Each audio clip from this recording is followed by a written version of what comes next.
I'll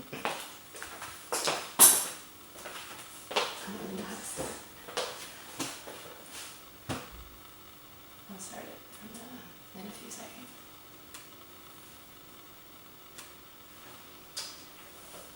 I feel like I'm on a newscast. So today we're here to talk to your class, junior high class, about bullying, how to prevent it, what issues might come up, and how you can handle yourself if you're in that situation. So why don't you guys go ahead and just listen. I have this worksheet for you guys so you can take some notes, and then we're going to do some activities afterwards. So junior high bullying is pretty prevalent, and it's a big issue that a lot of students face. So we want to figure out how we can help them. So how to prevent bullying in junior high specifically. That's what I'm going to discuss with your class today.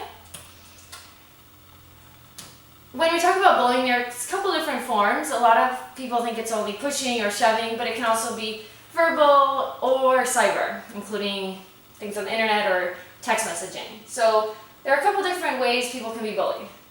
They include, unwanted aggressive behaviors, violence, communications that are unwarranted. And then there's also cyberbullying, which is kind of newer to junior high in the last maybe 10 years with the invention of the internet and text messaging and social media. People have become a lot more used to using those, so people use those on a daily basis. So cyberbullying includes things like text messaging, emails, through your cell phones or your computers, just any kind of unwarranted communication via technology. So when you have different types of bullying, there could be a couple of different ways it might manifest. There could be verbal, that would be more in face-to-face or via communication, calling somebody a bad name, making fun of them, inappropriate comments about their race or sexuality or anything like that. There might be social bullying, that could be spreading a rumor or ignoring somebody. And then physical. Physical includes violence, pushing, shoving, things like that. So those are pretty much the ways you would see bullying if you witnessed it. If you are being bullied or you are bullied, there's going to be a lot of impact on your life, including grades. Your grades might suffer because you're afraid to either go to school or you have a lack of, you're pretty empathetic towards your schoolwork if you're being bullied or you are a bully. If you're being bullied, you might be a little more anxious and not want to go to school, have depression. If you are bullied, a lot of times you tend to lean towards substance abuse when you get a little bit older, or violent actions later in life. So both the bully and the bullied and the bully have a lot of issues later on. The reason why I'm here today to speak with your 7th grade class is because we want to understand why it's important to provide resources for you guys as a young generation. Why do you need interventions for bullying? Why is it such a big topic today? So many students face bullying. It's a big issue. Research shows that up to 25% of students in this age range have been bullied at one point or another in their life. So 25% is a huge number, and that needs to change. Another statistic, oh my gosh, I can't speak today, represented school programs that focus on anti-bullying campaigns. And a school that focused on these anti-bullying issues saw reduced rates of about 25% of people being bullied in their school. So having resources available really helps students realize how they can prevent it or how to report it, things like that. Some of the ways as teachers, as students, that you guys can help each other includes different interventions. One way, this is more focused on teachers, but students can do it as well, is kind of assess the situation. Do you see a friend that's being bullied? Do you see a friend that's constantly being teased or picked on? If you see something like that, you should report it to a teacher or another staff member. Do you notice that it's happening in certain locations, like a hallway that a teacher hasn't been walking through or near certain lockers? If you notice those things, report those to the teacher so that way they can make sure they monitor them a little bit extra. Do you guys feel that bullying is not a big deal? Because if that's the perception that you guys have, we need to make sure you guys know that bullying is very serious. So it shouldn't be taken lightly. If somebody says they're being bullied or you witness somebody being bullied, it needs to be taken seriously. It's not something that's light. And then also, do the students know what resources are available to them? Do they know if there's a school counseling office that they can go talk to? Or do they know their teacher is willing to talk to them after school, before school? So what resources are available? Do they even know about them? Another thing that teachers and principals can talk with you guys about is the policies and rules that we create at school. If we have a bullying policy that says we don't tolerate bullying, what are the rules and what ways are they enforced? Do you guys as a class know what rules are being enforced? Do you guys know what the rules are when it comes to bullying? If you were being a bully, what are the consequences? And then also, do students know where to report any instances of bullying? Do they know to go to the teacher, the principal's office, the school counselor? So what ways do students communicate with staff? We need to make sure you guys are aware that you can come to the school counselor's office at any time, speak with your teacher. You can always communicate before and after school, things like that, and it can be confidential. You don't have to worry. Another way is through education. At our school, we are creating, anti-bullying campaigns and ways for you guys to prevent bullying amongst your classmates or report it to staff, so that way you guys can help, create a positive school environment. Resources are available in the office with the school counselor. Your teachers are a great resource to talk to, figure out how to prevent bullying or handle yourself if you feel like you're in a situation that is considered bullying. So knowing where to go and where to turn to.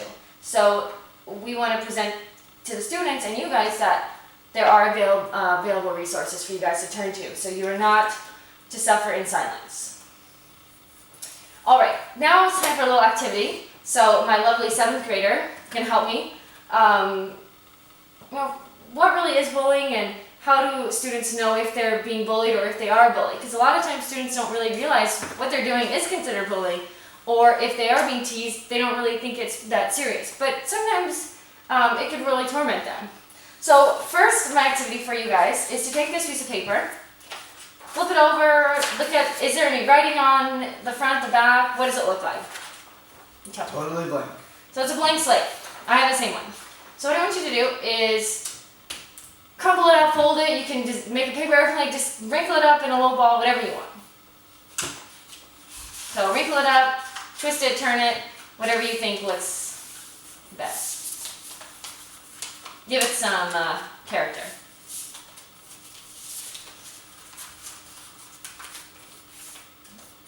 All right. So open it up. So what do you notice that is different from your paper to my paper? Mine has creases. Creases, folds, dents, lines. So are these two pieces of paper the same? They're still the same? Yes. Yeah, it's the same piece of paper, came from the same box, same color, everything. There's no words or writing on either side. But now you left a mark. You left an imprint. It's kind of the same thing as bullying. If you have two students, one who's being mistreated, names called, it's the same student on the outside, same piece of paper, but what's left on the inside for that student? Their feelings are hurt, they're gonna feel tormented or whatnot. So even though it's the same thing, there's gonna be some, feelings or emotions. Another, in point of this exercise is once you folded it in half and you creased it and made your lines, can you undo those things? No. They're left, they're permanent. So this paper represents something that has not been, bullied or name called or whatnot. And this guy, a person that's been teased or pushed or something like that many times. This person, unfortunately, has marks left on them. They might be invisible to, us walking through the hallway, but inside they're either feeling left out or they're feeling tormented or bullied by violence or something, but we can't change that unless we help prevent that situation. So this piece of paper represents that person that's being, hurt, and we can't undo it. So you have to help prevent it. So I'm gonna ask you guys a couple questions now that you kind of got a little visual. What do you really think bullying is? Because you guys are, 13 years old or so. You have a different mindset than the teachers and the other staff. So what is bullying to you guys? Unwanted aggressive behavior and cyberbullying and face-to-face. Okay. So when you say unwanted aggressive behavior, does it have to be super violent? No. Could something like somebody nagging behind you and constantly saying something rude or name calling. So just because it says aggressive does not mean it has to be violent. It could be name calling and teasing, but it may be violent. It could be pushing or shoving or something violent. And then, based on what we've talked about today in our lesson, have you ever, think about this to yourself, have you guys ever bullied somebody and not really known it? Stuff that I mentioned before, what are types of bullying? Have you ever bullied somebody and realized that you, now thinking about it, maybe were a bully and you didn't even realize it? Yeah. So is it easier to sometimes it might be a little easier to be bullying somebody you don't even realize it. So you have to be very careful of what you say and how you treat other people. You might think you're just making an innocent comment and teasing them, but in reality that's not polite and you're hurting them, and in the long run it could have a lot more negative effects. So you might have done something that you didn't even think was bullying, but in the long run it might be. So you have to be very careful. Let's see. How about Alex? Can you tell me what are some ways that you can help prevent bullying as a student? You can talk to a teacher or a staff member. So what happens if you see your friend who's being bullied in the hallway and you know they're not going to say anything to the teacher because they're very shy and they're very afraid of what's going to happen? If you're that person's friend, how can you help them by talking to your teacher? What are you going to do for them? You can report the bully to the teacher. Okay. What happens if your friend says, "No, I don't want you to report it because, I'm afraid of so and so." Should you still report it? Or yes. Yeah, even you don't want your friend to be hurt physically or emotionally. They should not be afraid to come to school. So if you have a friend in that situation, talk to them, but you should also still let a staff member or another adult know confidentially, but you should still help prevent your friend from being hurt. All right. So now we have another little activity for you guys to think about. Is this bullying? I'm going to ask you guys a couple questions, and you have to respond yes, no, and explain why it might be bullying. So it's thinking a little bit, critically thinking. So scenario 1, if this is considered bullying. After school, students are getting their books from their lockers. It is crowded, and one student pushes their way to the front to get to their locker. Would you consider this bullying? No.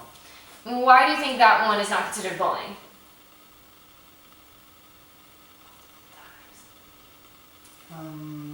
What's the difference between bullying and just, being a little bit aggressive?